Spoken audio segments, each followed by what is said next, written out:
Hi guys! Another day na naman, kaya another mini vlog ang mga bakla. So nag-crave ako sa Lomi, kaya nagyaya naman ako malamang bumili ng Lomi, alangan. Ito ba? Hindi.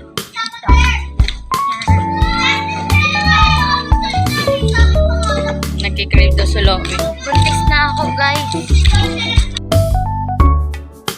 So yun, medyo malayo kaya konting kembot lang talaga para makapunta ka. Alam mo namang gumabang ka. Di naman nakakainip dahil may chismosa kang kasama, so okay lang yun. Dito na nga din kami sa shortcut dumaan kasi medyo gabi na at labasan na rin ang mga empleyado dito. And ang usapan namin Lomi lang, aba bakla, hindi lang pala ako naglilihip, pati itong kasama ko, lihim tayo. Nag-crave daw siya sa ihaw-ihaw, kaya yun binili na rin namin para hindi siya makunan, mahirap na, wala pa naman tatay ang dinadala neto. At ito na nga, gabi na, kaya makikita nyo, ngipin na lang yung nakikita sa amin, medyo madilim na. And dyan, pagdating namin sa bahay, yung satisfied craving. Ang sarap ng Lomi dito, promise, lalo na yung suka saan? Siyempre, doon sa iho-iho, alam ko sa Lomi din. So, yun na lang, tara, kain tayo guys. Sabay-sabay tayo magpakabusog. So, yun lang.